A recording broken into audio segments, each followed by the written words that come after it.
Hey, Summer here, welcome back. This is another episode in my ongoing series in my all Warhammer multiplayer game of Dominion 6. We've got all 26 nations, or we did until one of them was destroyed. Ulthuan is now gone, the High Elves are gone. We are playing as Cathay, and it is turn number 24.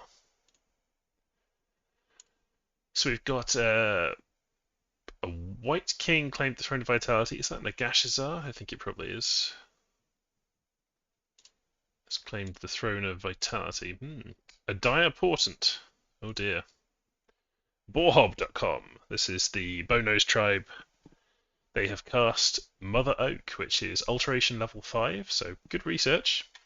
They've definitely been going up alteration for their group bark skin and so on.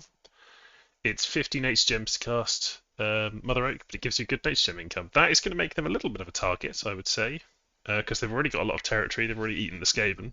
Not quite finished, apparently the Skaven are still rampaging around a bit. But yeah, big for them, not great for us, but maybe it'll draw some attention to them. Whiffs on our searches, and then we get to see some battles. Hexwoods. This is Itza, the Lizardmen. We have a crack squad of 2 experienced starred Sauruses.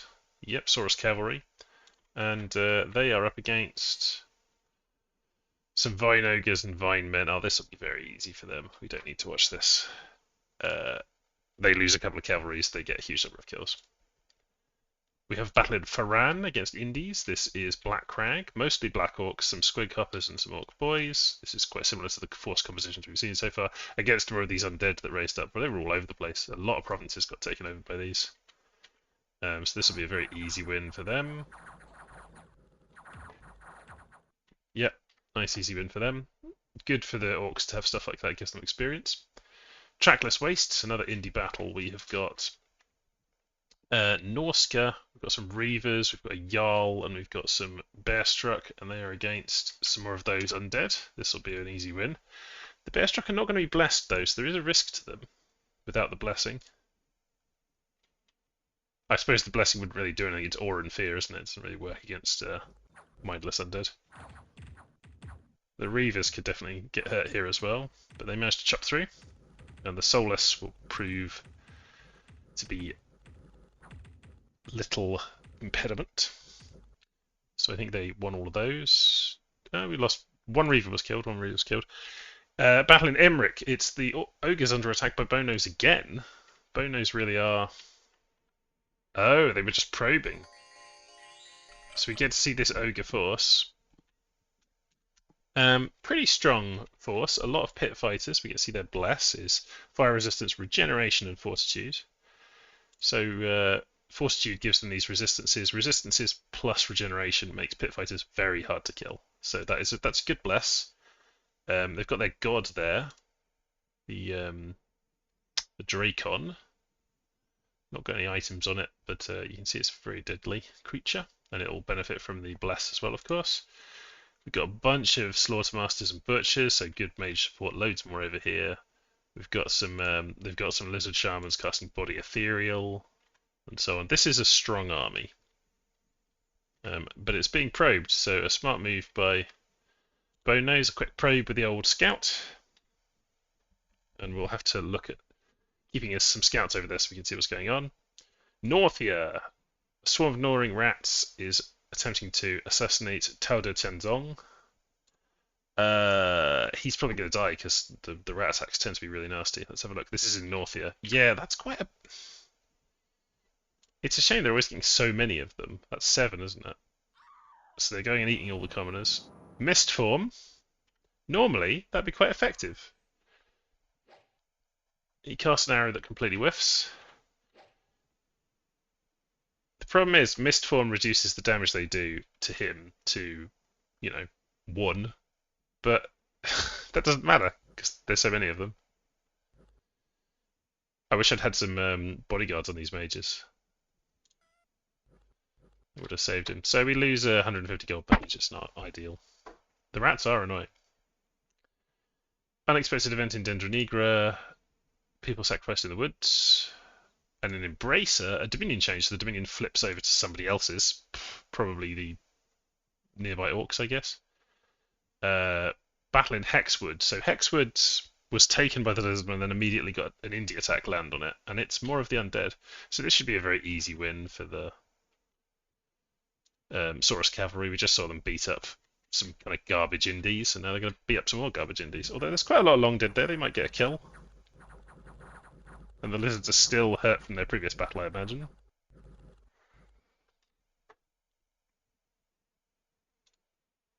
Nope. Lots more experience for them. Caught a couple of scouts, cured a disease, lots of patrolling out nonsense. This is going to be a fairly uneventful turn. We're just consolidating. We're doing a bit of forging, flask of holy water and a mace. That's because we have got a new dragon blood. This one is air and water. We haven't got any level 3 dragon bloods yet. But air and water, nice paths. Pretty good. You know, quickness, mist form. Not bad. They don't have a specific place to go, I think. There's nowhere that I would want to send them, apart from under the water, but I don't have a spare ring for them to wear. We're already site searching there. I don't think there's anywhere that I could send them to site search. Well, there's that province, Nern. They could do 2 searches in there in one turn, which is probably better than them spending a turn researching. But I am, research-wise, I am about to go over enchantment. And I'm going all the way up enchantment because there's a bunch of things that I want. There's I think it'd be really fun for the purposes of these videos to have the Eyes of God. Animate Temple Guardian Beast, obviously I want that. There's some more useful stuff in here. Weapons of Sharpness, Giant Strength Warriors. Once we get our Earth Mages in larger numbers, they've got, you know, summon Earth Power, they can do that stuff. And then we get up to level 6, we've got a few more options. We've got Dome of Arcane Warding would be nice to have. Our Pretender can cast that. Earthquake Warriors, maybe. Not so much we can cast. Heat from Hell, maybe at some point. We get to level 7, we get Awakened Terracotta Sentinel, and I did want to show off every single thing that I've got here, and Stellar Focus. So if we can do that, we will. But I think more site searching would be good. I do like having a lot of gems. I'm just going to send them to Nern. It's fine. We'll give them orders since they're being sent into a danger zone. They will be ordered to cast Quicken Self, Personal Mist Form, Personal Iron Skin,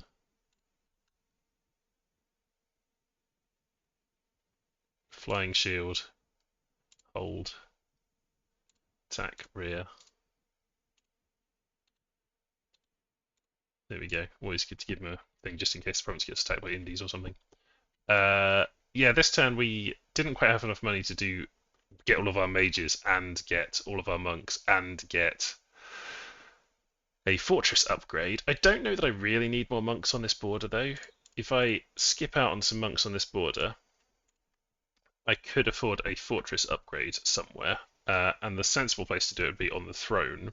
So that's what I'm going to do. So we're going to go to a castle on Kunaral. We want to get those whenever we can. Be more useful. I built some Boots of Long Strides so that I can move mages back to the capital when I want to. Just occasionally I'll move some back because they get a research bonus by being in the capital. It's not a big deal at all. But I also just like having mages available in the capital, recruiting them out of here, and then they can go wherever I need them to go. So that's fine. And I'm just going to be occasionally cycling some mages back using the Boots of Long Strides. Still building fortress over here. Still preaching. Still recruiting monks. I'm going to try and save some gold where I can. Recruiting earth mages because and air mages because we've got, you know, plenty for them to be casting. We may as well site search there in a Keist. And that's about it really. Site searching in the water, site searching here with Dragonbloods. Yeah, a quiet turn, so we'll see what the next one brings us. It's turn number 25. And this is where things tend to start getting kind of mid-gamey. Research and enchantment up to level 5, very nice. We can now cast Animate Temple Guardians. We'll be doing some of that. We found a magic site in Boat Eater. It's the floating rock. Is that air? I think that might be one air gem. We found a magic site in Jira. Oh, I hate to hear the name Jira, makes me think of tickets and work. Garden of Frozen Flowers, I believe that's just one water gem. And then a magic site in Akist, so finally our site searching is kind of paying off. Enchanted Gates, that is one astral pearl. And then we whiffed some others. Got a bunch of battles we weren't involved in today, but let's watch them. So, the Black Crag against the Beastmen. The Beastmen resurgence, is it going to come to an end?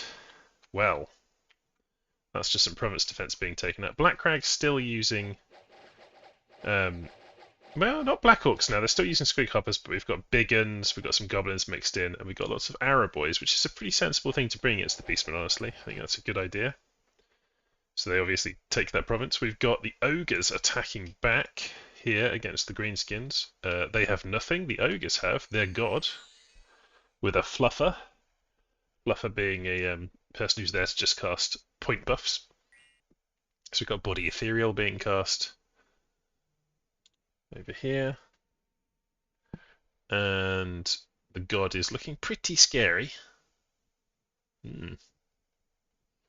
What was the ogre's bless again? It was regen, was it? And yeah, regeneration and fortitude or something, I forget. We can look it up later. Anyway, that's an easy win for them. I haven't really seen any big clashes between Bone Nose and the ogres, but I presume there's been some because both of them are big. Bone Nose, I think, are the game leaders at the moment, having Mother Oak and a lot of provinces. There was a battle in Old Land. This is Black Crag fighting Beastmen.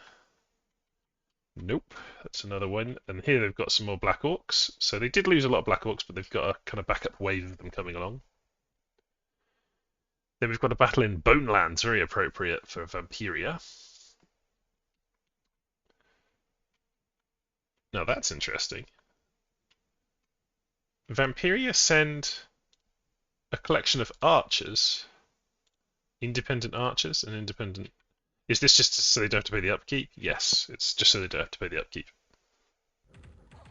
So they're just getting rid of some troops and some commanders. Cut down their upkeep. Then we have really turning them into bones in the Bone Lands. So they might actually cast... they've got a bunch of national spells for raising soulless and things like that, so they might do that on that province afterwards. That'd be a neat trick. Now they've got a lot more corpses there. Battle in Baan Quiche. It really sounds like a Beastman province. So this is the Black Crag again. We've got a bunch of Black Orcs, we've got some Orc boys, and we've got a load of mercenaries, the swordsmen and the crossbows. So they stopped working for me and switched over and worked for the Black Crag. Oh, they are up against a tough Beastman force though. So quality-wise, I think we've got another situation here where Beastmen have brought a higher quality army. But I think the Beastmen would be running out of stuff at this point. They've definitely taken some casualties, and they're probably finding it quite hard to replenish them.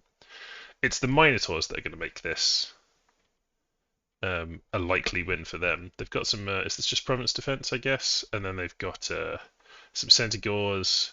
They've got some Gores. Got some Ungors. Got some Bestigors with experience stars, very nasty. They've got their remaining giant. Yeah, and they've got their special hero there, Malagor the Dark Omen. Very powerful, and he's a Holy 3, of course, so they will all be blessed. Their bless is not particularly strong, it's the Orcs, I think we've covered that before. It's like an Undreaming bless, I think. Was that right?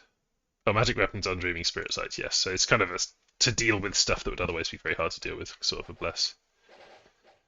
But Minotaurs are just really strong, and they're going to go straight. This is really bad for them. The positioning here is fine. They didn't know this, but the Minotaurs, as it turns out, are cracking straight into the Orc boys on the side of the mercenaries, which is going to be a preferable fight for them. There's not very many Black Orcs there to stop them. The Black Orcs down here crush the Centaurs, no problem. But the mercenaries struggling, and a very swift rout now. This is a classic problem. They were all in one big squad, I think, the Black Orcs and the Orc boys, and the Orc boys just weren't up to the task, so got destroyed. So this is a disaster. Look at that giant! Wow. Blam! Just destroyed like 3 squares worth of troops. Incredible. These Black Orcs down here are going to keep fighting, and they would have done fine, but the rest of the army's just collapsed. They are killing some Bestigors. In goes the giant. Killed a few more. They're making really good use of their giants. Apart from when they attack me, that that didn't work out well for them. But other than that, they're doing a really good job with their giants. They've got the scripting down for them. It takes a bit of practice. So this is a disaster for the Black Crag forces, but ultimately they're winning the war, even if they've lost this battle. They took a bunch of provinces back, and the Beastmen are still slowly losing things. I don't think they lost very much, but if we look now, this was a Barn Quiche, wasn't it? We've got 3 Bestigors in the ground, 8 Centaurs, 4 Gaves, 6 Gors, and a Minotaur. You can see the Minotaurs are the main force there, and they've got all these experience stars and stuff, but they don't have rejuvenation, so they're going to be racking up afflictions as well. See, the Orc boys, it just caused a rout, really, of that squad and didn't do anything. Anyway, Thing Woods. I know this is a big fight, so I'm going to come back to this. I'm going to do this one here first. I think is not a big fight. Yeah, so this is Black Crag attacking Beastmen again. Another nice force of Black Orcs. They really do have a lot of Black Orcs there. And they're against Centaurs. This is actually relatively sensible. Squid Hoppers are not very expensive, and they just take the charge. And they're just going to chop them up. These Centaurs don't stand a chance. The throwing axe ones are kind of cool. They get 3 attacks, each of them, so that's 6 per in a square. It's quite a lot, and they get the throwing weapons. But low protection, not low defense. Particularly low defense because the axes, 2 axes really lowers your defense. So they're going to get hammered when they're in melee. Yeah, kill some things. This is the big fight, Thing Woods. So, let's look at the 2 armies. We've got Nehekara's army here, mostly consisting of Guardians of Petra. We've got 2 flanking forces of Necropolis Knights. They're very fast. They'll be on attack rear or hold an attack rear. We've got a front line consisting of Tomb Scorpions. Very, very, very tough. Lots of strong attacks. They're sacred, of course. His Bless includes Enlarged, putting their hit points even higher. And I imagine we've got... Yeah, look how much he's invested in terms of mages into this. Look at all these Necrotechs. Necrotechs are not cheap. So Necrotechs, what they do is they've got some spells and things, but also every turn they automatically cast. Oh no, it's not automatic casting, is it? They actually have to cast it. Yeah, they cast Necrotech Mantra. A Necrotech Mantra gives regeneration, I think, to the to constructs, which they've got a bunch of. We have some Tomb Guard. We have some more Tomb Guard. Tomb Guard are pretty high quality. And then at the back, we've got more Tomb Guard. We've got a bunch of Ashabti and some Ashabti archers, which is always nice to see.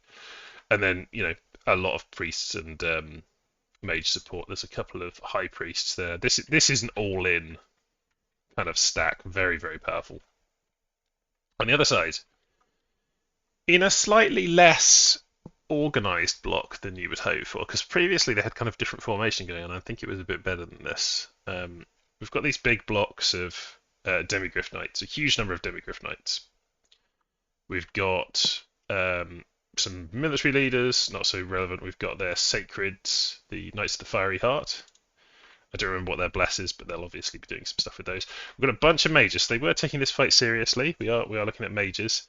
We've got a bunch of light wizards who are effective against the undead for sure. We've got an amber wizard. We've got a priest here. We've got a celestial wizard. A couple of celestial wizards. A couple more light wizards. It's like let's have a quick look on the old commanders list. Amber Celestial, another Celestial, 6 light wizards, but look how many Necrotechs there are. Tons and tons of Necrotechs. Very, very focused. Up front, we've got some more Demigryphs, including the superior Demigryphs of the Knight's Griffin. We've got a handful of archers and bits and pieces, nothing really, some great swords. And then we've got, that's a Hunter of Sigmar. We've got some Reiksguard. I don't see the Grand Master of the Reiksguard. Maybe he died in another battle. This looks like an army that's been reconstituted after a big battle that we missed. I'm not actually sure. We might have to ask Kitchen about that, who's playing Nehekara. Right, let's just watch the fight from high up. And we'll just play on normal speed. And we'll see what happens. Necromancer's Divine Blessings going up. We've got some Kepra Scorpions being sent out. These are very useful for being lance catchers. It's like Raise Dead, summoning these guys up. Like slightly superior.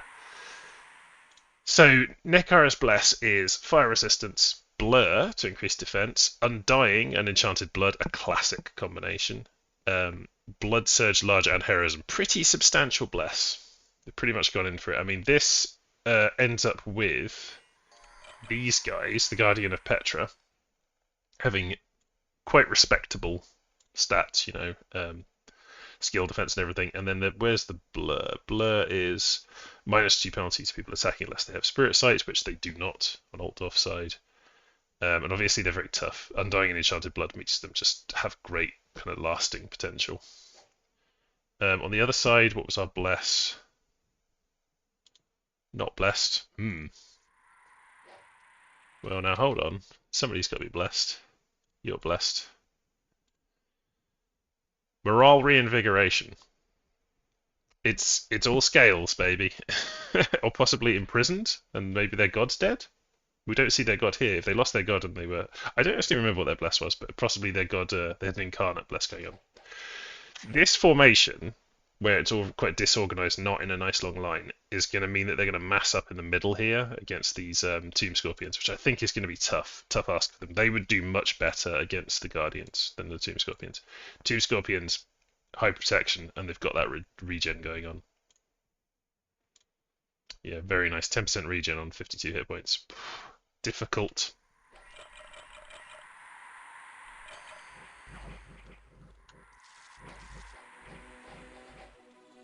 So solar rays is what they're going for with their light wizards, which is quite a good idea.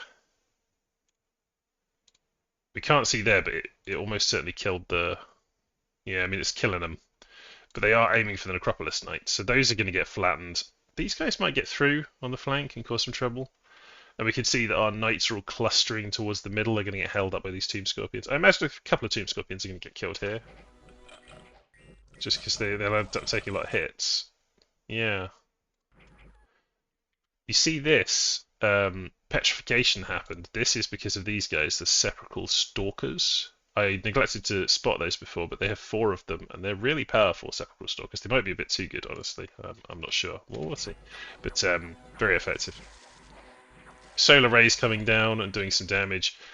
This is really frustrating. Look, 2 hit points left on these Tomb Guards from the solar rays. Just didn't quite kill them. And when that happens, when it hits a Guardian of Petra, they're going to be back up. You can see the petrifications coming in from the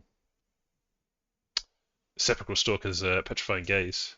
That's this attack here. Sepulchral Gaze, Petrify, and does armor negating damage. So these guys, although they're completely surrounded, are doing okay. They're taking some damage, but they're regenerating 6 hit points every turn. They are very tough. They're very expensive, Tomb Scorpions, but he has massed them, so are Demigryph Knights, and the big bless on a more expensive unit is very effective. Alright, let's take a look what else is going on in the battle. So these guys did get to the back. It doesn't look like they reached the mages. It looks like they got stopped by some greatswords and things, and I don't imagine they'll have the power to punch through there. So we can kind of ignore that. You can see a lot of knights are dying. There's some routing happening. The horses are running away. These guys got their blood rush going. Interesting. Let's put it on slow. So I need the flank though. This is a disaster really. These guys are going to clean up the back, even if the centre holds. These Guardians of Petra. And some of them have got 2 experience stars. But yeah, they just got stuck. Solar rays again. Should we see how effective these solar rays are? Can we watch the log here? 7, 3, 4, 8. Oh, these are the ranged attacks. They're using the Mirror of Hish to do ranged attacks. It's actually doing something. But the solar rays was more effective. Let's look at this guy. Solar rays kills Necropolis Knight. Solar rays hits a Tomb Guard, hits a Tomb Guard, hits a Tomb Guard. Pretty effective, but not useful against the constructs, just against the undead. So yeah, the Necropolis Knights, as expected, get chopped up there by these. Some of these guys have body ethereal on them too, which is helping them out. out in the centre, it's gone pretty bad. A bunch of the Demogryph Knights are dead. They don't look like they've penetrated through. I mean, if we look at these, who are the most imperiled Tomb Scorpions, they're basically fine. They've taken a bunch of damage, but they've got that regen. Lots of buffs being cast by Nekara. And the fight is closer to the Nehekaran mages, which is to their favour. Guardians are reaching the back line now as the middle collapses. Let's go to normal speed. I mean, we've got a Grand Master over here, but he's too tired. Otherwise he would have been able to do a little bit of fighting, but he's just exhausted, so it's not going to work out for him. He's going to get chopped up. And these guys, their bless is just keeping them alive. It's that Undying Enchanted Blood combo. And Blood Surge. I mean, look at these stats with blur on them as well. Heavy bless is a scary thing to deal with. So it's looking like a disaster for Altdorf, I'll be honest. And while the Orcs, I was saying it was a disaster, that was just for that one little stack. This is a really bad one for their entire side, their entire nation. Let's fast forward it. Not many things are going to survive fleeing from this as well because of all this stuff behind them. So, the flower of Altdorf Imperial Knights cut down in their prime. Perhaps that's what you get for betraying Middenheim. Alright, on to the rest of the turn. Unexpected events. Forces that dwell in the deep forest have emerged. I'm being attacked by Indies. Dunes of Death. Could be demons in the Dunes of Death, not sure. Spirewoods. More people disappearing. Jira, more people disappearing. Oh dear, some kind of event going on here. Cathay. I mean, this is not great. Temple desecrated. Not good. Is this demons? Is this what caused the... It's part of some demon event. Dominion -5 in my capital is shocking. And Turmoil +2, that's a really bad hit to our income. In Obleshin, we get rid of the annoying rats, that's good. And then in Obleshin, oh my god. This just keeps happening. More mold. They need to get some fresh food. We lose some promised defense. Barbarians doing a widespread attack in a big attack in Dendronegra. We need to send some people to deal with that. Boat Eaters were attacked by a group of Tritons. This is a crazy amount of India attacks. So need to remember Dendronegra. Narian Sea, Misfortune +2. A bad period for events for us. So we see a India attack in Great Barrier. More undead attacking. Not much promised defense. That's a easy win for the Independents. Old Land, Independents attacking Black Crag. Oh, a bit tougher group of Independents. We've got some Knights, some Militia, but the Knights are going to kill these for sure. Will the Knights win overall? Probably not, because the Militia will let them down. But Black Crag going to end up losing some more stuff here to an India attack just landing on one of their armies.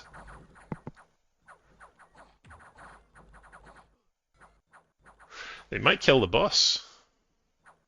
No, they routed. That's really the big problem with these knights coming with the militia, is they cause a side route, the militia, by just getting killed and running away. Battle in Boat Eater. Now, I don't have much province defense in Boat Eater, and this is quite a few Tritons. However, I have a mage, I have a dragon blood in Boat Eater, so my province defense is going to get crushed, but this guy should be okay. He's not scripted, because he was scripted to fight on land, he's not really scripted to fight underwater. But he's still doing quick and self-personal iron skin, water power. And this is my most powerful dragon blood. He's got Blacksteel Barding, he's got the Mace of Eruption. And he's got lots of experience stars. He's pretty good. So our province defense are getting killed.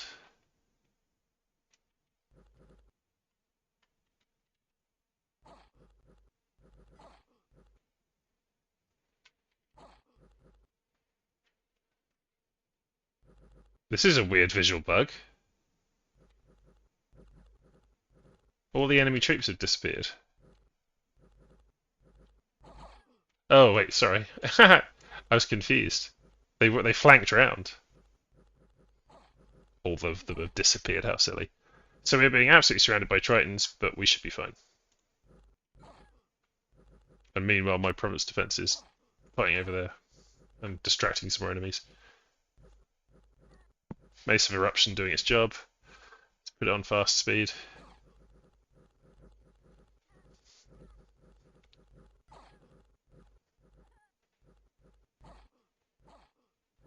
Nicely done. Bunch more kills for him. Happy to see it. Saves the province.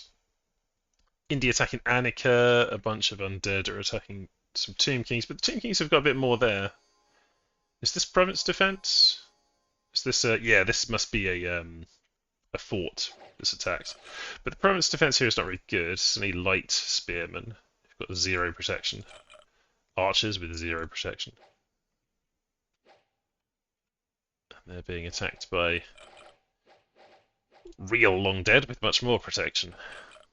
And they've got spears and arrows, which are kind of rubbish against these long dead. So, let's see. Yeah, the light spearmen not able to get it done. Some Kepra Scorpions not able to get it done. They're really just a distraction, Kepra Scorpions. Particularly against undead, because they have poison attacks, if we have a look at them. They have the sting that does weak poison, but the undead are of course immune to that. So their fort gets sieged.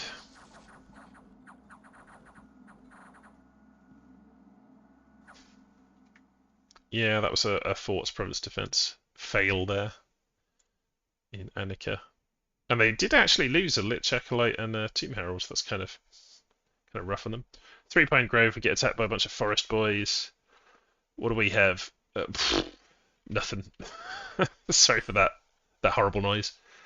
So we lose that one. And then Anglovania, where the British vampires come from. More indie attacks. Crazy amount of indie attacks in this game. And that's a bone-nosed province getting taken over.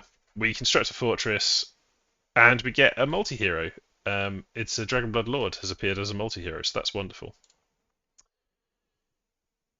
Now, a couple of things before I do anything else. Where was it? It was Dendra Nigra, where the barbarians were going to attack. So that is there. Do we have anyone present? No. Load of barbarians attacking. Load of barbarians attacking. Can we deal with that? Because I'd rather not. Well, maybe we deal with it next turn. Just send a Dragonblood in. We do have this new Dragonblood ready, although barbarians are kind of a rough thing to fight with thugs. It can go wrong because they hit so hard. We could just throw a bunch of province defense on it. Oh, they've got terrible province defense there. No, we might just have to lose that province because I don't know that I've got the troops ready to do something about it. I've got some monks, but no one's blessed them. And I've got some terracottas and stuff. I'll tell you what, we've got some flyers we can send over there. We send some flyers over, and we'll just accept that we're going to lose some of these troops that we're sending here. We'll just send in these guys. And we have a monk that we can send. Yes, we can send that monk. Any other monks available? Yes, we can send that monk. So we're going to send a couple of monks to do blessing. They should just do blessing if only the one cast spells. We'll put those monks over here. We'll do hold and attack closest on our monks. We'll leave these on guard commander, that's fine. And we've got our flyers on hold and fire closest. And you should not be over there. You should be back here. What can you cast, Mr. Fire Mage? Do we not have better than Ignite Arrows? Phoenix Power. Not really. I mean, they are barbarians, so Fireflies is fine. So we'll do that. And these guys should be pretty effective against barbarians, is the hope. If they do attack that turn. And maybe throw some more province defense, even though it's terrible, it slows the barbarians down. you can probably see from all these arrows that I am massing some forces, pretty big forces here. In fact, I'm attacking this Indy province, which used to belong to Bone Nose, or possibly Altdorf. I'm pretty sure it's Bone Nose. Uh, everything next to it is also Indy provinces, so I'm just going to knock that over and hope they don't notice. But I am going to attack Bone Knights for sure. This is the time to do it. I know the Wood Elves are about to attack them based on some things that have been said. I know they're still fighting the Skaven running around. They're still fighting the Ogres, and I see the opportunity to attack here, and I don't want my forces sitting around doing nothing. So we're moving a lot of forces into position so that next turn we can attack Bone Nose. That's what we'll be doing. We're getting a whole bunch of guys in north here. Very big army. This is 56 of our sacreds, very scary stuff. Lots of our cavalry.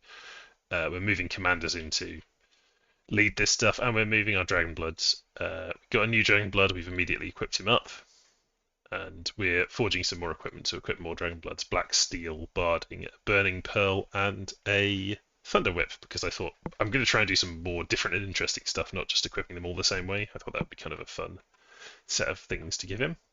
We've got another Dragon Blood coming out of our capital in the next turn. We're moving more troops down here. Terracotta troops because they can move quickly. We're taking Three Pine Grove back, and we're casting a bunch of Animate Temple Guardian Beasts, which are flyers and are sacred and should be pretty good with our bless. So yeah, it's interesting. I'm mostly talking about other battles and things that are happening, but they're kind of more interesting than what I'm doing. I'm just moving everything into position, getting ready to attack. I'm also spending a little bit on infrastructure. We're getting a castle over here, and we're now getting a castle upgrade over here as well in Spring Spires. We're going to keep trying to do one infrastructure thing per turn, but otherwise researching and getting ready for this attack. We've obviously got Enchantment 5. That's how we're able to get Temple Guardian Beast. We can do Terracotta Horseman as well. 6 Fire Gems to 5 is not bad, honestly. And then we've got a few other spells that we can cast in battle. We've got Firefly Arrows. Flaming Arrows, obviously, is a fun one to get up, particularly against Bone Nose, because their guys rely on invulnerability saves, which it bypasses. Giant Strength Warriors, Weapons of Sharpness, all that good stuff we discussed previously. Alright, let's see what happens in the next turn.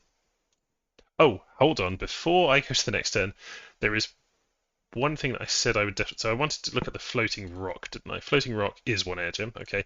The other thing I said I would look up for a viewer who asked was to show the blesses of Khorne. So Khorne is Illidan down here. We know they're bless. Morale, natural protection +5, so very, very high protection on their chosen. Undying +3, regeneration +10, and fortitude. Just make them impossible to kill bless, which we're seeing quite a lot of at the moment, aren't we? Any other weird blesses that we've seen? Altdorfs we were confused by, and the Wood Elves asked me about what paths the boar had, and I can tell them the bless, of course, is morale, reinvigoration, regeneration, strength. So basically regeneration and some other bits. Alright. That's everything for this turn. It's turn number 26.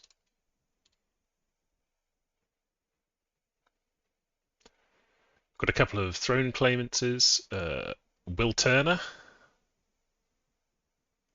In the name of Captain Jack Sparrow. Is this Nagarond? I think it's Nagarond that's doing the pirate theme. They've got the Throne of Storms. One of the... Is this the Black Crag has got the High Throne, I think? Or possibly Bone Nose. I think it's Black Crag. We've got some Guardian Beasts that we're animating this turn, and we'll be using those shortly. Whiffed on our searches, that's a shame, but that's life. Black Crag attacks Beastmen, so big pack of Black Orcs against nothing. Bone Nose attacking Independents in Llama. So this is just a squad of... We've got some big uns, but Savage Orcs. There's some experienced stars in some of them. Attacking some undead. There's been lots of indie attacks that Bone Nose have been trying to sweep up. They easily outnumber these undead, so they beat them very easily. Tomb King is attacking Independence in Annika. A bunch of Tomb Guard and some of their sacred against some undead. And they're using some of their national spells. They might lose a chariot or two there, yep. But the Tomb Guard will chop up those long dead and soulless, no problem. So everyone's just hoovering up these. Ogres attacking Bone Nose. Got some long dead, we've got some of their sacreds being blessed here. I do remember I think it was regeneration, their blessing. To click on the right one. Regeneration, fire resistance, fortitude. Pretty good. And we've got a bunch of saber tusks probably on hold and attack rear. And they're just taking out some 1 point of province defense. A battle in Linshire. This is us attacking the formerly owned by Bone Nose and now independent province. We hope we don't do too much friendly fire here, because our army could easily beat these without any friendly fire, but we've got them set up in case we are running into an enemy army. So we might take a bit of friendly fire. Yeah, I think we did. So what did we lose? 2 militia, 1 Jade Halberdier, fine. Baguloth. This is the last Middenheim province that wasn't conquered, being attacked by a very low commitment force of harvesters. So this will be easy for them. I doubt they won't lose anything here. The harvesters get hit, but they drain their life back quick enough. And they're now on our border.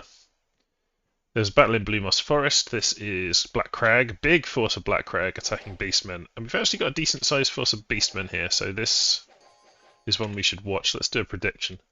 We've got a lot of big uns, some Orc boys, some goblins, bunch of arrow boys, bunch of squig hoppers, bunch more arrow boys, a lot more ranged fire, which is definitely a good idea, but I don't know that they've got enough troops here. Beastmen have got their Minotaurs here, who are obviously very effective, and a lot of them should have some experience stars, or maybe these are fresh Minotaurs. Let's zoom out and watch. So the Centigores on the side and some Bestigores are going to fight the Squig Hoppers. Squig Hoppers are going to get destroyed by the Minotaurs. And then we're probably going to lose some Minotaurs in the middle here, I would say. Yeah, there's 1 or 2 getting killed. A little bit of a disorganized formation. So the Beastmen are bound to lose some stuff. But I think they'll break these Orcs in the middle without too much difficulty and then catch a bunch of arrow boys and things. You can see the arrow boys doing very well there, killing those Centigores. I do think they were a good idea, but they just didn't have enough up front. And there go the Minotaurs rampaging along.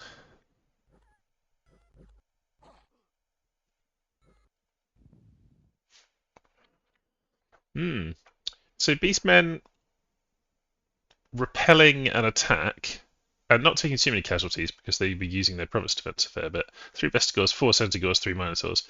Some losses, mostly Minotaurs are doing the killing, and quite a lot lost for Black Crag, but all stuff they can replace, of course. They've got the massive economic advantage over the Beastmen. Gehenom. Is this Black Crag? Yeah, Black Crag attacking a cave of some Skaven. That's an easy win. And I think that's the end of the Skaven. Just look down the bottom. Yeah. Greasepole, God of Skaven Blight, has been permanently vanquished. Did not rule a single province and has nowhere to return. So there we go. I don't know what happened to the remaining Skaven army. Presumably they got destroyed at some point. But they have no provinces left, so they are out of the game. We attack Three Pine Grove. This was an indie attack. Oh yes, some vine men and things. And we just happen to have troops nearby. This is not an insubstantial force. But we've definitely got the quality of troops here to easily sort it out. It's really just an issue of friendly fire again, I think. Oh, and Breath of the Dragon being cast on our knights. That's not ideal. It's a Vine King. Well, he'll get killed. And then we'll clean up these Vine Men. So we definitely lost some guys there. What did we lose? We lost a Crossman. We lost an Iron Body Monk. That's a shame. But it happens. Land of Plenty, Nehekara attacks into Altdorf. Altdorf just has some province defense. Not worth watching that because the Scorpions are just going to stomp all of this without any issue. They lose the Spearman. Unexpected events. People disappearing. It could be the work of demons. Demons have manifested. Yeah, we were expecting that.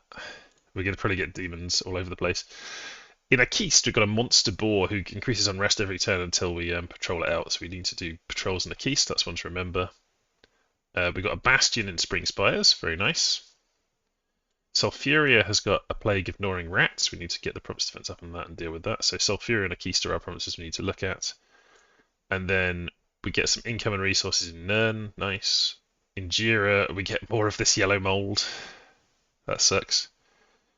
In Cathay, we get a bunch of unrest, so that hurts our income quite a bit to get all that unrest in Cathay. We should probably patrol that out if we can. A worldwide event, cold and unrest increase, so everyone's income's taking a bit of a hit there. And then we get to see the demons in Spirewoods. So they are Spine Devils, and we have just some province defense, so that's very one-sided. We kill one of them, and they wipe that out. So we've got a force nearby, we'll go and deal with that. Let's go and look at these provinces before we do anything else. So Keist, we need some patrolling happening. Unfortunately, my troops in the Keist needed to move to Spirewoods to deal with those Spine Devils. But I really want to deal with that boar, so instead of doing that, I'm going to patrol here in a Keist. We've already got a defense that gives us quite a bit of patrol strength. I don't know that it would be enough. I'll tell you what. What are these forces here? They could deal with Spine Devils, and to avoid the friendly fire, we're just going to do hold and attack on our crossbowmen. And we'll let these monks deal with the Spine Devils, I think. They've got long weapons, they should be okay against the poison. We could do that, or we could just have not risk the monks and just have the crossbows deal with them. Interesting question. Can we move some of the monks? Yeah, I think what we'll do is we'll keep the monks out of this. We'll have the crossbows deal with the Spine Devils. And we'll move the rest of the monks out of here. And we'll just do it like that. Hold and fire closest enemy. And we'll put them in a line formation at the front. And then the cavalry can come in if they need to. So you're going to deal with the Spine Devils, you're going to patrol there, and then we're going to move our guys down there. So what was the other province that we needed to have a look at? It was a Keist and Sulfuria. Sulfuria's right at the heart of my empire. The rats could spread from here and cause quite a lot of problems, so I'm just going to put up the province defense there to try and get the event removing the rats. It's the best I can do, really. North here's got its own stuff. You can see from all these arrows what I'm doing this turn, which is I am attacking Bone Nose this turn. So let's just take a quick look at that. So from north here, we've got a big army moving in. There's no way they'll be able to stop that army. And that one is going to go for a fort, possibly Skaven Blight, not sure. But that's obviously one to take over a fort. This province here, behind them, we're attacking with a Thunder Whip equipped Dragonblood Lord who'll be casting Resist Lightning on himself and some other things, and then Thunder Whipping his way through whatever's there. This is being attacked by a Dragonblood Lord with it doesn't have the Barding, but he does have Mace of Eruption and so on. Yeah, he's doing Iron Skin, Flying Shield, Fire Shield, all that kind of scripts.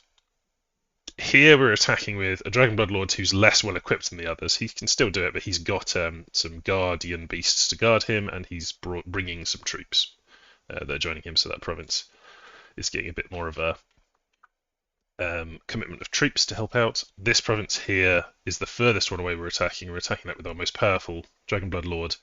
He's on the old Quicken Self, Personal Iron Skin, Fire Shield. Don't want to use up too much of our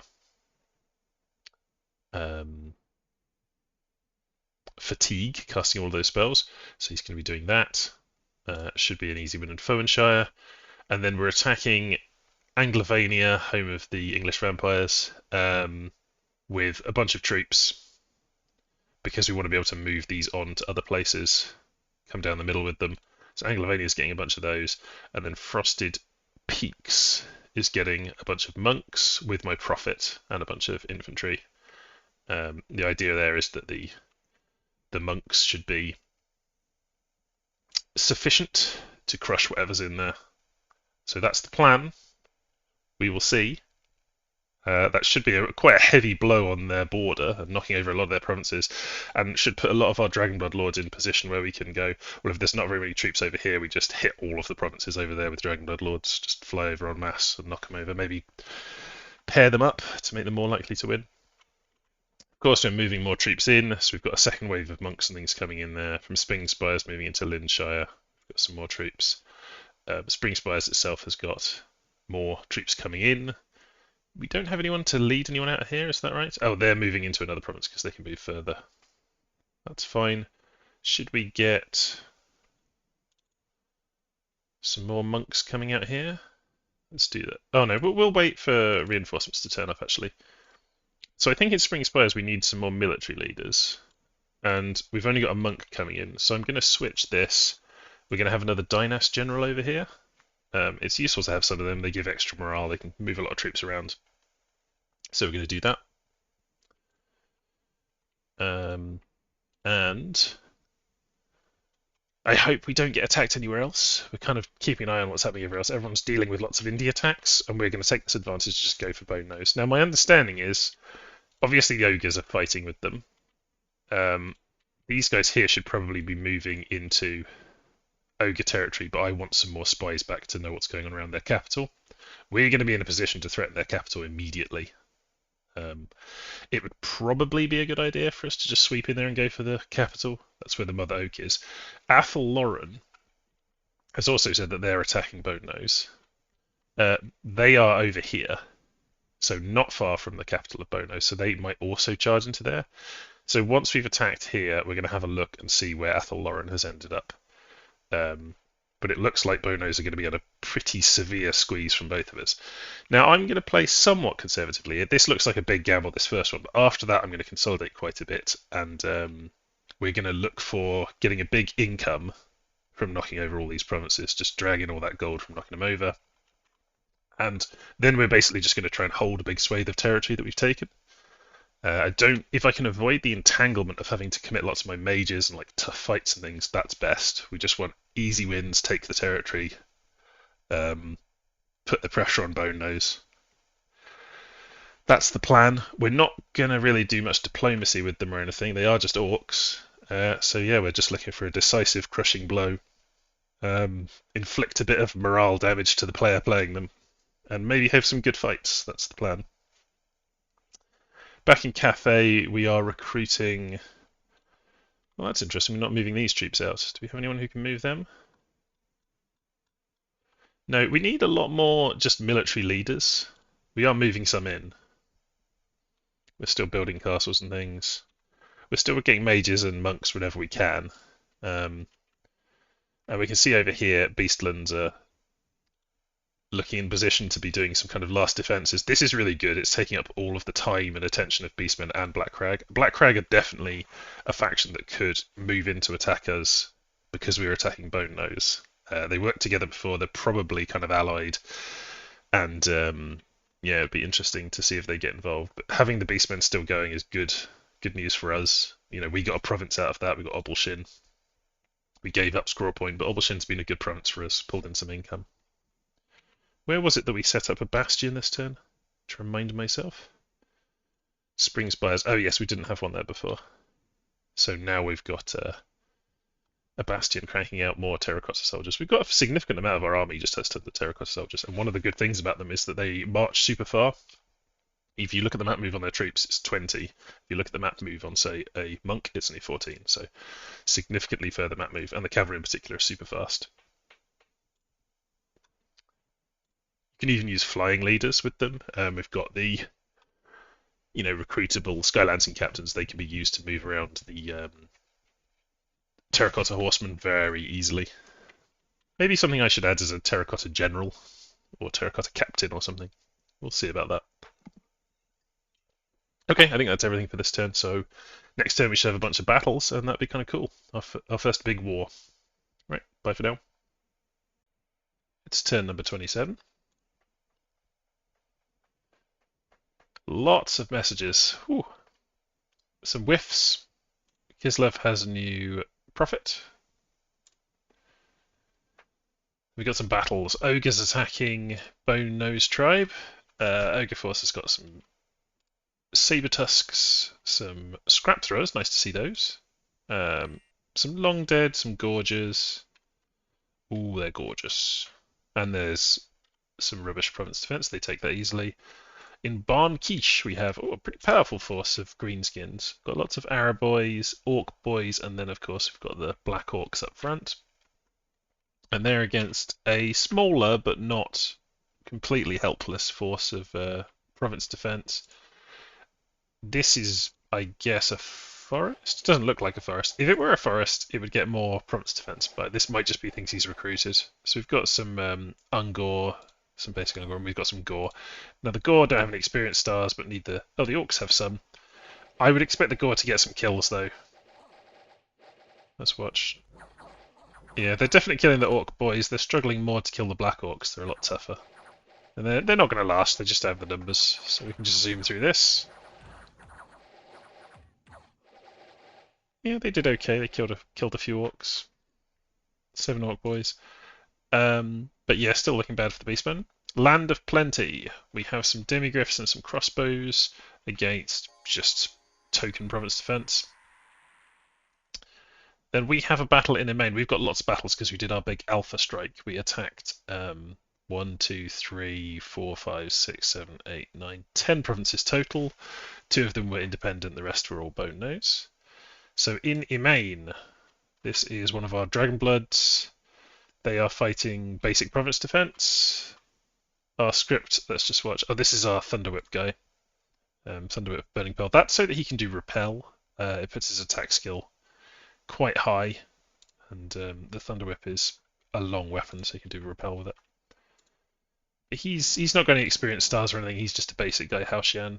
He's got some damage on him already. From where? Very strange. Mist form, fire shield. His fatigue's going to be a bit high. Let's have a quick look at his fatigue. Yeah, I think I'm pushing it a bit with 60 fatigue right off the bat. But he'll easily defeat these province defense, of course. Does he take any damage? His horse got hit a little bit. So that's a win. Battle in Spire Woods. This is against Independents. We just sent a bunch of crossbowmen to deal with the Spine Devils. Should be very straightforward. They wound all the Spine Devils. Cavalry goes in, chops them up.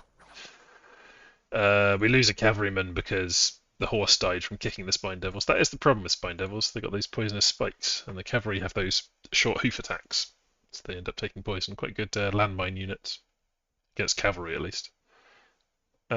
Windswept Desert, we attack with a bunch of our flyers. They come down from their balloons and are ready to fight. This is going to be quite an eerie battle because I've forgotten to give them a sound effect on their torch shot, so it's just totally silent. They're against some province defense. They will easily roast this province defense. We can see a scripting error here. I've got my Skylancer captain running out ahead of the others, which is a bit risky because he's the only commander for that group. Did he just get hit? No, someone next to him got hit. So there we go. Those are effective against light stuff. Very good at raiding province defense, but they're quite expensive for what they do. Our battle in Ibis. Beastmen attacking Black Crag. Just some province defense, but we can see the Beastmen have still got this good squad of Minotaurs, and they've got some Centaurs too. And we're seeing some experience stars there as well. Anglovania. We've mostly got ranged weapons, but we've got some monks. We've got a lot of terracotta here, and this is against just some undead indies. This looks badly scripted on my part. I'm going to risk some friendly fire here for sure. Let's see how much friendly fire damage we take. How much did we lose? 2 Iron Body Monks, a Jade Swordsman, Peasant Rocketeer. If I had just sent the Iron Body Monks in on their own, probably wouldn't have taken any friendly fire there, so that was silly on my part. Arnbeg.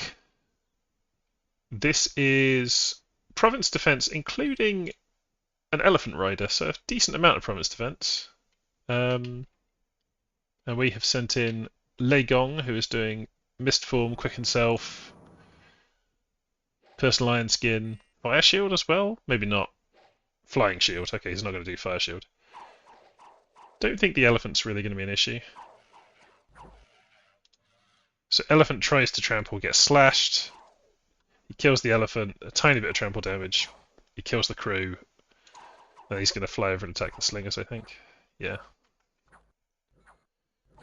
Again, the fatigue is too high here. I'm casting too many spells that are not really necessary, so I should probably change that. He's one of the weaker ones in Unbeg. One of my weaker thugs. Witherland, we attack with a mixed force of some flyers, one of our thugs, some monks. This has got a bit more in it. Oh, including some big uns, are those? Yeah, some big uns. So some quite hard-hitting boys, some wild boys in there too, and then quite a bit of province defense. So if we win this and do a bunch of casualties, that would be very welcome. We've got Summon Earth Power, Personal Iron Skin, Fire Shield. Very important to have Fire Shield. When the thug lands, we'll have a quick look at him. So our monks are cracking in there. They're not going to have any problem with these guys, and our torch shot Skylantern soldiers are also roasting these weak militia and things. It's pretty effective against them. Our thug has now arrived in the back. Let's take a look. So not very much fatigue on this one because he's got earth power helping him. His equipment, yeah, he's only got, so he hasn't got the highest protection in the world on his mount, so it's probably going to take some damage because the big ones hit very hard. He doesn't have enough items, old Liu Bei, but he should be okay because of his very high defense skill. Maybe the mount's going to get beaten up. So we can see some hits coming in already. Let's have a look at what's causing those. 8 points damage. It's the big stone axe on the big ones. They just get a good roll and whack, there you go. But the fire shield you can see is doing a huge amount of damage to them. Fire shield's really good against bone nose because they have low natural protection. They rely on protection against mundane attacks, and the fire shield is magical, so it blows straight through their very low protection. And by him attacking these, it means our troops don't have to fight. Now, I made a mistake here. For some reason, I thought the Temple Guardians were flying. They're not. They're just really fast. But they were on Guard Commander, so they're now catching up. And they're going to help a lot. They actually have really, really nasty outputs. Temple Guardian beasts. But they're not blessed. So our thug's definitely in some trouble. With all these warboys and big uns and things around him. He's lost his mount, Liu Bei, but he himself is unhurt and he's got a very high defense still. He's not been harassed down, it's just they're attacking the Longma. Because it's such a big mount, that's a really big advantage. And yeah, there we go. Temple Guardians come in, take a bit of damage, but that's okay. And they chump up these big uns. So what did we end up killing? What did we lose in Witherland? 10 of our Skylantern soldiers died, 3 militia. We lost our mount, of course. The Iron Body monks are fine. We lost a bit of terracotta. It's fine, and we managed to kill 4 wire boys and 16 big uns. So a decent number of things and a bunch of province defense, obviously. Llama.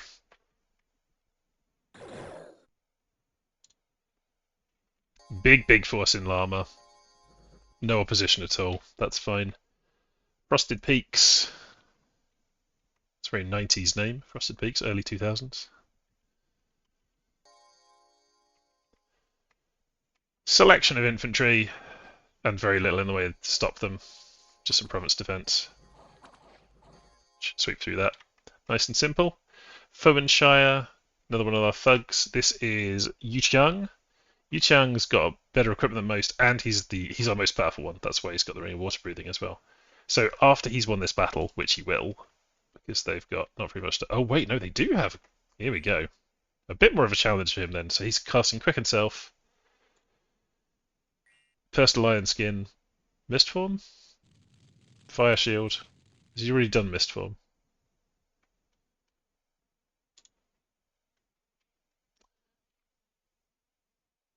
I might have just felt he didn't need it, I guess. Have I not cast it at all? No Mist Form. Well, it keeps his encumbrance lower doing that. We'll see. The Mist Form would be very good against them. There's no magic weapons or anything. So he's obviously going to be relying on this fire shield. They do have big uns here, but they don't seem to have the big uns with the two-handed axes. They seem to have split those out. And we've got some Ictiids with nets, but they're a fair distance away from him. So the Longma's definitely taking some damage. This Longma has very high protection because of its plasteel barding, but it is already fatigued. And that is causing it to take some armor-defeating hits, I think. But the fire shield's working great. Is he going to lose his mount? It's getting quite a walloping, isn't it? I'm glad that he was one of the more powerful thugs that landed here, because this is a bit of a tougher province to be fighting on his own. It's a good opportunity to kill a bunch of Savage Orcs, though. Let's zoom through. The fact that they berserk is tough too. Makes them much harder to rout, and you're much more likely to take damage. So the mount has taken a bunch of damage, but it's still got 11 hit points left, and he has killed everyone. So tricky one, but he did win it. Kopos, another thug. This one's another one that's quite well equipped. Doesn't have experience stars, but Par is quite well equipped. Very little in the way of enemy power here. I think the ones with Earth 2 are better thugs, basically, because of the summon Earth power is significant.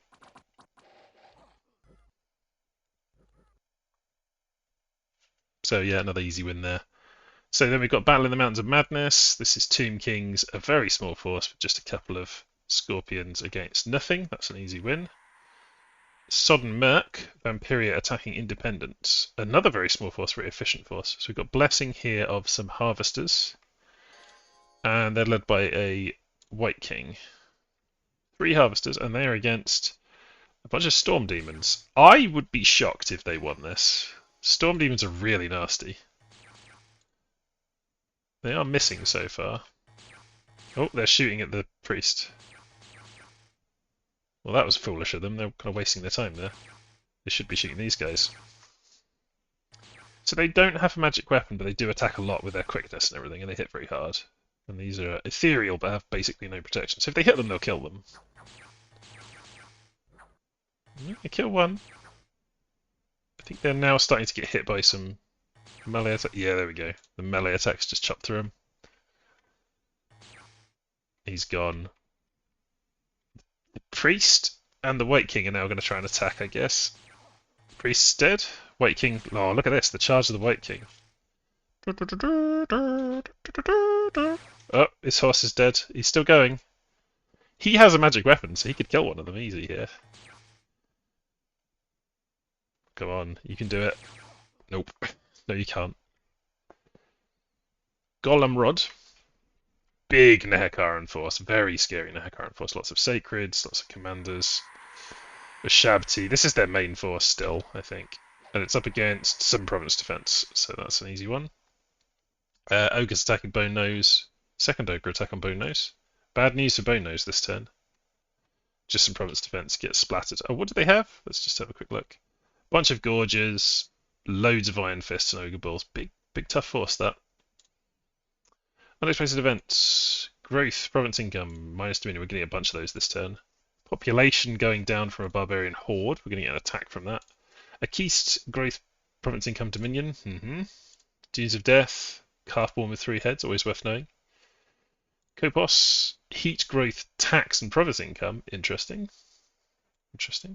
We're getting quite a lot of extra growth and kind of Province Income and stuff. Witherland, Growth and Province Income. Llama, Turmoil. Spirewoods, Growth, Province Income, -opinion. Yeah, lots more growth and things. Plague of Gnawing Rats into Witherland. Northia, the Gnawing Rats ate some of our defense. Obalshin, again with the deadly yellow mold. It was burnt and rebuilt, but the mold appeared again. So that's some sort of story event going on there. Arnbeg, we get some fire gems. Emain, we get some unrest. Rages from the sea, interesting. That could be Norska. A battle in Dendronegra. This is the barbarians attacking us. Looks like I'm going to lose this one. Let's go through it. Oh, we've got a mage there. Oh, Temperamas.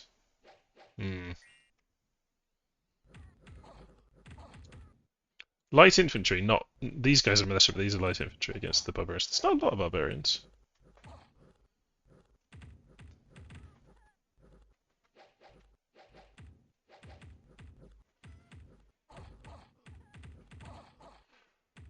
They're actually doing okay. The repel, I guess, and that earth meld is kind of making the fight take longer. But they've reached us here.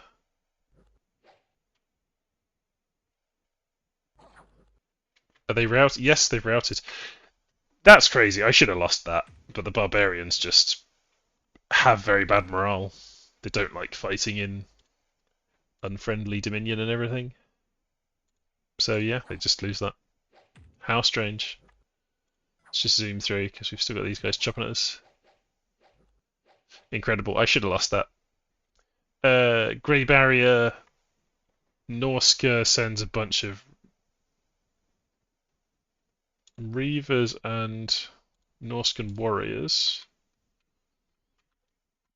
against some undead? I don't know. Long-dead are fairly good at fighting. Looks like Norska's going to pull it off, maybe? Is their morale going to break? Their morale did break. Unfortunate for them. Battle in Llama. We get attacked by some Spine Devils. Oh, we've got a whole army there, so that's very straightforward. We lose a scout. We construct a castle, which is not our level 3 one. We need to do a citadel if we want to do that, so it's even more money. And that's it. This turn, what are we doing? Well, we're actually not pursuing our attack that strongly against Bone Nose. We're only attacking Bone Nose in, I think, just 2 places, yeah. So we're moving into Dragon Point with some flyers, a load of monks, and our prophet, who's got a disease, so we are sending a mage to go and deal with that. And we're sending one of our thugs into Felidand Forest. He is the lightning thug. He should do fine. I think we said that we wanted to reduce his script a bit because he was a bit tired out. We could remove resist lightning. It's a bit risky. Let's see if we can get away with removing resist lightning. He has some built-in lightning resistance, as does his horse. So let's do that, and we'll see if that does the trick, because it will mean less fatigue. So yeah, you might think, well, why are you not attacking them in very many places? Well, partly I'm playing conservatively, and they've got a chance to respond now and send their mages out with spells that could hurt my thugs and so on. And the other reason is to do with Norska, I'll show you in a moment. But another thing we're doing is massing our troops here. So we've got a bunch of terracotta, a bunch of cavalry, and some monks. None of our thugs are going to Fowenshire, but lots of our troops are going to Fowenshire. We've thrown some defence in there. We've thrown a bit of defence in to deal with the gnawing rats in a couple of provinces. Just get them out there because I don't want them spreading into my lands, and because having a bit of province defence will be helpful generally to deal with indie attacks and any little attacks from Bone Nose.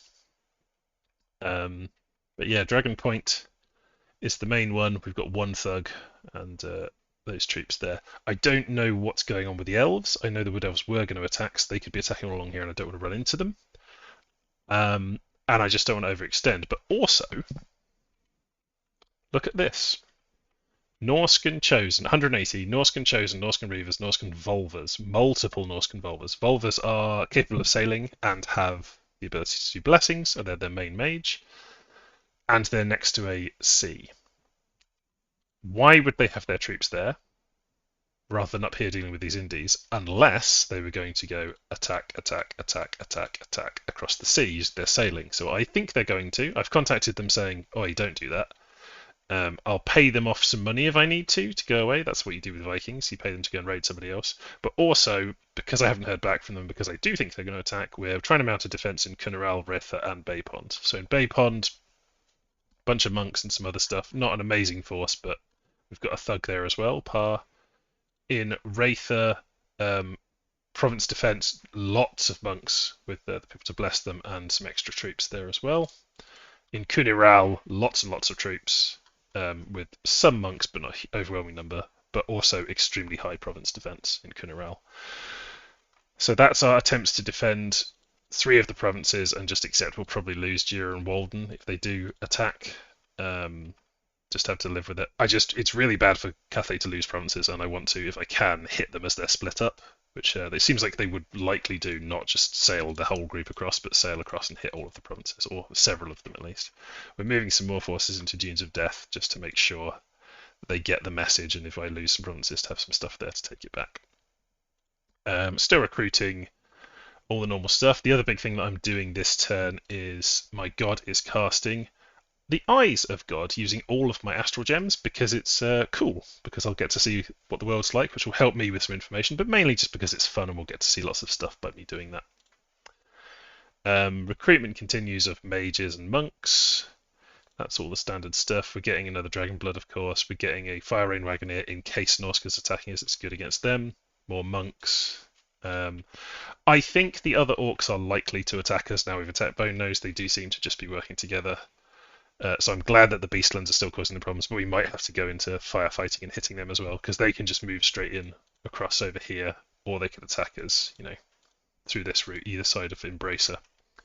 Another thing that I'm doing this turn is my super thug, Yu Qiang, is going to go down into the Caves of Madness, which have been taken over by Bone Nose. I can easily knock over that province, Burst Lion Skin, Water Shield, Ice Shield, Hold, Attack. So he'll knock over Caves of Madness, and then we've got access to all of this stuff. And he should be able to knock over all those provinces too, which would be very nice. So we definitely want to keep hold of the gateway to that, because that's a pocket of provinces we can steal for ourselves. We get a bunch of income from taking all of these, but the state of them in general is really bad. There's a bunch of gnawing rats. There's very high unrest all over the place, as you can see, like unrest 70. Yeah, a lot of the things we took have got unrest, have kind of got their own problems. But we did get a bunch of air sites. They've obviously done a bit of site searching for air. We get Wind Tower, Canyon of the Wild Winds. These are all good things. Windspire and Arena. And we get Enchanted Windmill, and I think there was a death site somewhere that we stole as well. That was earlier on. Lynch has the Enchanted Tomb. This has an Enchanted Tomb in Anglovania as well. I told you it was the home of the English vampires. So there we go. That's everything for this turn. We'll see how the orcs respond to us. We'll see if we get attacked by Norsca and Black Crag. We hope we don't get attacked by Vampiria. Let's see what the next turn brings.